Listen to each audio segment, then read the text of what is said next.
É isso aí, Matheus. Agradecer a todo mundo que entrou, que colaborou. E durante a semana a gente abriu uma caixinha de perguntas, né, no Instagram e surgiram algumas perguntas aqui para a doutora. A primeira dela é da Renata Santos. Ela perguntou assim, ó, como saber se meu filho está crescendo normalmente?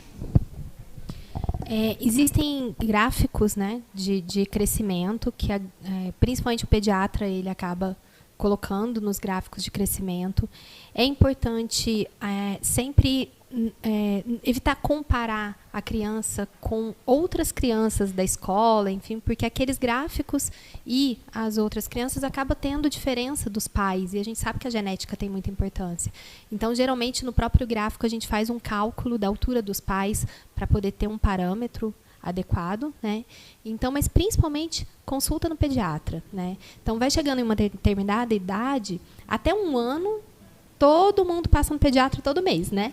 Depois disso começa a espaçar, e aí acaba só, vai no pronto-socorro quando está doente. Então, o ideal é que pelo menos uma vez por ano, passe no pediatra de rotina, no seu pediatra de confiança, e veja, e tenha esse acompanhamento. A partir do momento que está no gráfico, está caindo no gráfico, está caindo aquela velocidade de crescimento, aí sim já é hora de investigar, e aí ele vai ser encaminhado para um endócrino infantil. Muito bem. Próxima pergunta aqui, ó, é da Paola Vitória. Ela disse, como saber se meu filho está desenvolvendo diabetes? São aqueles sintomas que a gente tinha comentado, né? Então, os sintomas clássicos de diabetes, excesso de sede, excesso de diurese, né? Aumento do xixi, emagrecimento, cansaço. Então, esses sintomas são os iniciais, são os importantes, né? Para acender ali a luzinha laranja e falar, opa, tem alguma coisa errada, vamos procurar, né? Mas são os sintomas clássicos. A Juliane Santos perguntou, quando uma criança deve ser monitorada por uma endocrinologista pediátrica? Depende muito da patologia, né? Então, na realidade, qualquer suspeita de diabetes, de uma puberdade precoce, sinais de puberdade antes dos 8 anos na menina, antes de 9 nos meninos, uma obesidade infantil, uma alteração de colesterol, erro de alimentação. Então, qualquer suspeita de doença hormonal na infância deve ser avaliada pelo endócrino, pediatra. A Neuza Helena perguntou, existe uma dieta que pode ajudar nos níveis hormonais das crianças? Não uma dieta específica. Na verdade, a gente sabe que quanto mais saudável a alimentação, melhor a saúde e os níveis hormonais, né? E evitar tudo que seja muito condimentado, muito industrializado. Resumo. Descascar mais, desempacotar menos. Isso vale até para quem não tem diabetes. Para todo né? mundo, para todas as idades, né? A Ana Paula perguntou, como ajudar minha filha a lidar com a diabetes na escola? Pois o diabetes na escola é uma discussão muito importante. Existem materiais de orientação para os professores, de orientação para os alunos. Infelizmente, a gente sabe que não é toda a escola que acolhe o aluno. Eu já tive alguns absurdos de escola mandando carta que a criança não podia frequentar a aula. Então, como, né? Claro, por conta da condição exatamente. Que então, assim, eu acho que a escola, a partir do momento que um aluno tenha esse diagnóstico, ela precisa buscar informação, né? Até porque grande parte do dia, como a gente tinha falado, ele vai estar lá dentro, né? Então, eu acho que trazer essa informação para as escolas, tornar aquela alteração e as aplicações de insulina o mais rotineiro possível, né? E a inclusão. Né? Então, eu acho que a palavra é essa, inclusão. Né? Então, se existe uma inclusão para o cadeirante, se existe uma inclusão para o autista, tem que ter uma inclusão para o diabético também. Né? Isso é muito importante. Tem mais uma pergunta aqui relacionada à escola, mas dessa vez com a obesidade infantil. A Joyce Sampaio, ela perguntou quais as causas da obesidade infantil, que ela vê que hoje nas escolas tem muitas crianças acima do peso ideal.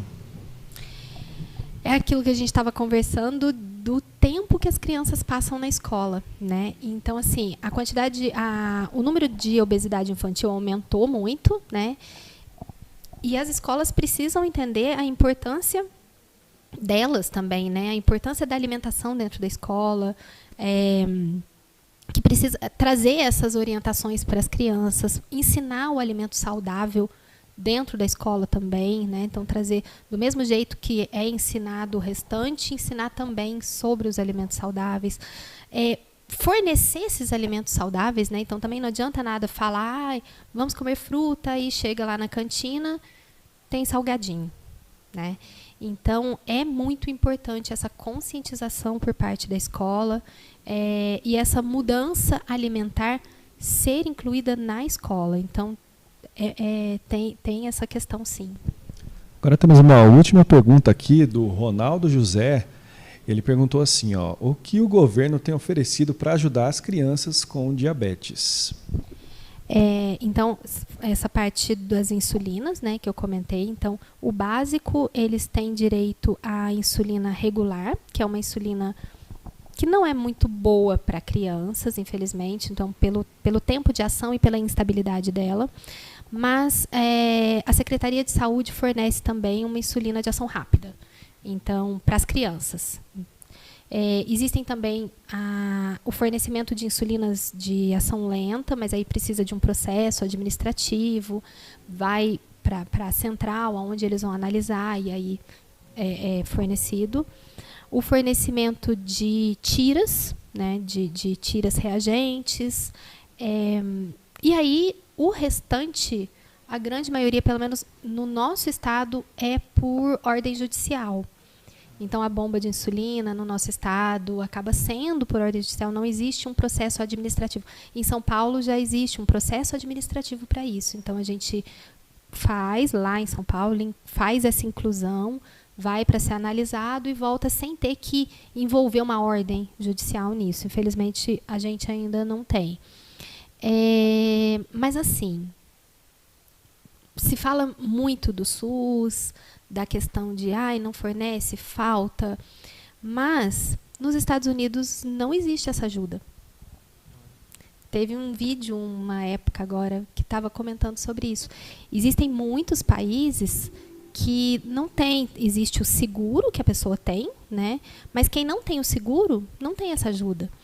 Então, se a gente pensar, claro, não é fornecido a melhor insulina, não é fornecido a melhor método de verificar a glicemia, mas é fornecido algum. Então, existe essa possibilidade, a gente pode ir conversar, a gente pode ir atrás, né? O que eu percebo muito é que muita gente, infelizmente, critica muito e vai atrás, não vai atrás, né? Então, o diabético, ele tem os seus direitos, ele tem, mas é importante que seja buscado, né? Então, por onde? Por quais meios? Como que a gente vai buscar esses direitos? Como que a gente vai buscar essas insulinas melhores? Então, isso parte realmente do paciente e dos familiares, né? Não adianta ficar esperando cair do céu, que não vai cair, né? Infelizmente. É isso aí, Dani. Muito obrigado. Obrigado a todo mundo que participou, que mandou a sua pergunta. Foi muito importante aqui. A gente teve uma visão holística de vários pontos, né, de diabetes, de obesidade. E se você tiver mais dúvidas, você pode continuar mandando aqui no chat para a gente, tá bom?